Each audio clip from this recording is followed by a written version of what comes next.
From cases of mistaken identity to blatant kidnappings. Stay tuned to number 1 to find out what happened with these mysterious disappearances.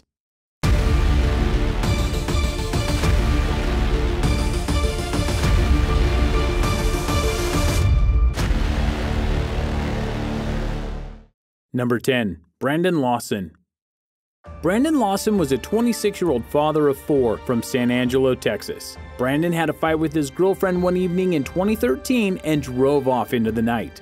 Then, at around 2 a.m., 911 got a call from Brandon, and he was clearly in distress during the call. He was hard to make out, but he had told police that somebody had chased him into the woods near a gas station and that he was bleeding. The call was cut off, and it was the last that anybody heard of him. Common belief is that he stumbled on some sort of criminal activity and the people involved had seen him and either shot or stabbed him. This is even more likely when you hear that Brandon had a warrant out for his arrest and still called 911 for help while he was being chased. As far as what it was that he came across or what happened to him after his phone call, nobody knows, and there has been no further information about whatever became of him. Number 9. Maura Murray. Back in 2004, 21-year-old straight-A nursing student Maura Murray lost control of her car and crashed into a snowbank. She was spotted by a passerby but rejected any help that they offered. Worried about her safety, they phoned the police anyway. The police arrived on the scene just 10 minutes later, but when they got there, they found her car locked and Maura nowhere to be seen. There were no tracks in the snow leading away from the car, and sniffer dogs couldn't find any trace of her in the surrounding area. An investigation was formed around her disappearance, and that is where things began to get really strange. Maura had withdrawn $280 from her bank account on the night that she disappeared. It was also discovered that she had sent an email to her teacher lying about a death in the family. In her dorm room, all of her belongings had been packed into boxes as if she was moving out, despite nobody knowing anything about it. To this day, whatever happened to Maura on the night of her accident remains a mystery. Number 8. Mayumi Ora. In September of 1994, Mayumi Ora disappeared after leaving her sister Yoko's house one evening and saying that she would be meeting with a friend. Strangely, when her friend was contacted, she stated that they had never agreed to meet at all. Her room was searched for clues, and while a note was found stating that she was meeting with somebody she identified as A was contacted. He acknowledged that they had met, but he offered no further information on it. Before we learn about Mayumi though, take a moment to like this video and subscribe to Zero to Hero. Click that little notification bell too while you're there. This will make sure you're always notified when there's new videos from Zero to Hero. Back to Mayumi's case, there was little to no progress on the case until 2011, when a TV network interviewed Yoko and her father in an attempt to see how they were handling the disappearance. While the father said nothing incriminating, there was a note on the shelf in the background saying, "Don't believe what Yoko says." Little is known about whether Yoko has been investigated or not, but it does bring an interesting twist on an already cold case. Number 7. Tara Calico. On September 20th, 1988, Tara left her home to go for her daily bike ride along her regular route. By the early evening, her mother realized that she should have been home by then and set off along her route to find her. Tara was nowhere to be found, but pieces of her Walkman were found in the road. When the neighbors were questioned, it was discovered that some people had been noticed in a white van following her, but nobody had actually seen her get taken.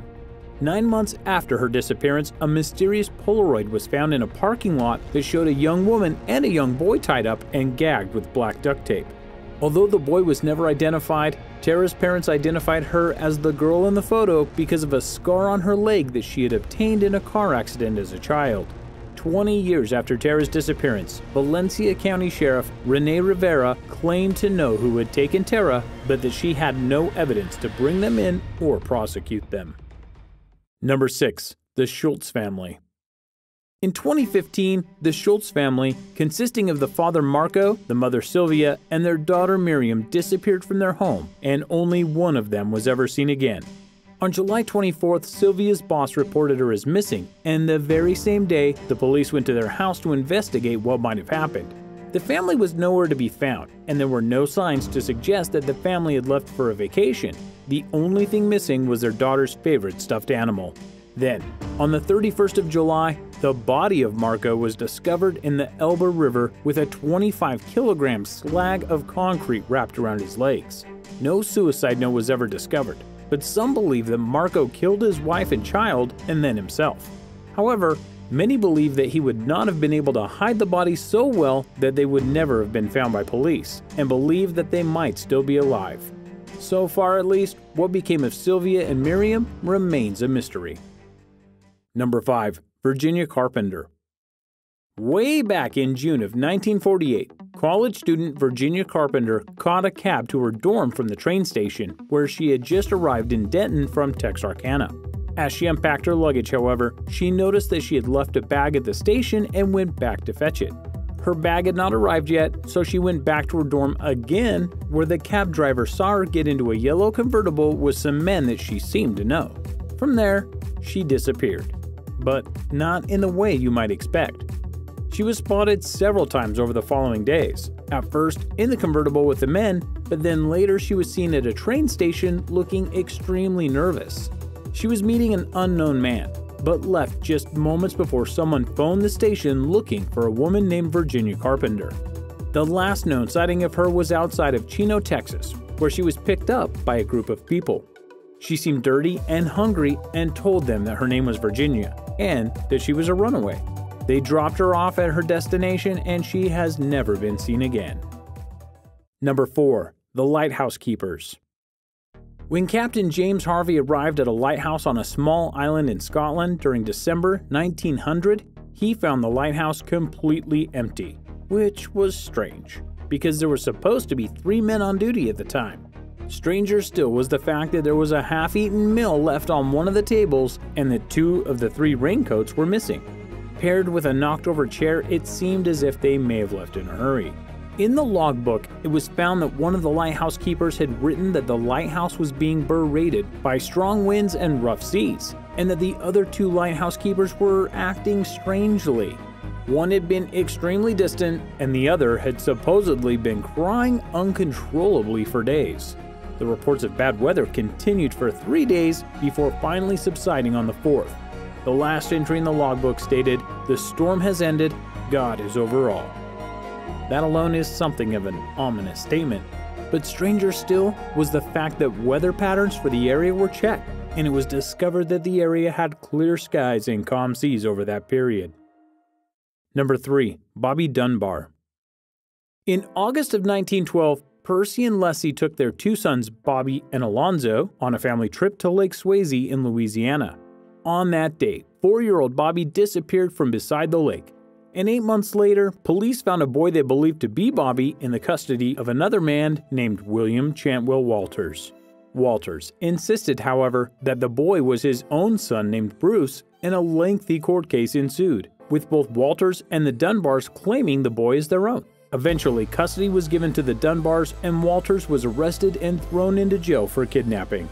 Then, in 2004, out of curiosity, Bobby asked his son Robert Jr. and his cousin to get DNA tests to see if they were really related.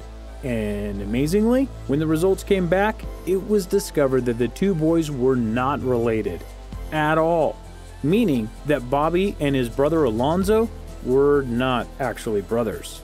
It seemed that the boy believed to be Bobby really was Walter's child after all, and was not actually the missing boy.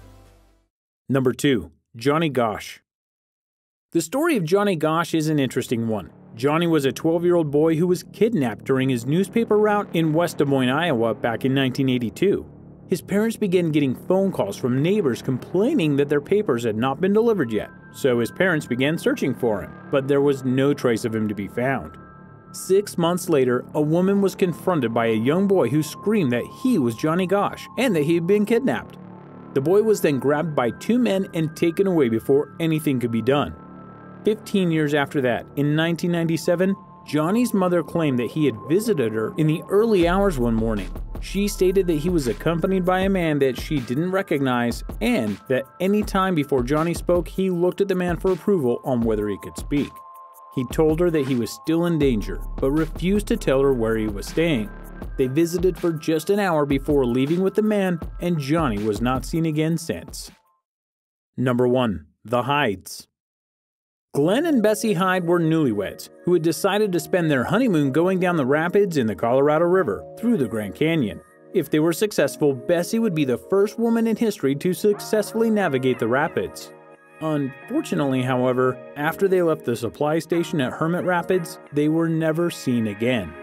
Some people might think that they were capsized and they drowned in the river, but they would be wrong.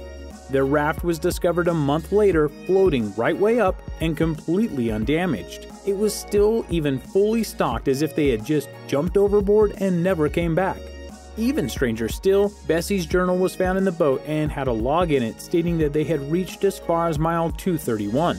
But the boat was found at mile 165, 70 miles further upstream from where they had last logged. Some believe that one of them murdered the other and simply fled, assuming a new identity, but most maintain that it is simply a mystery that may never be solved. What do you think about these insane mysteries? Let us know in the comments below, and take care.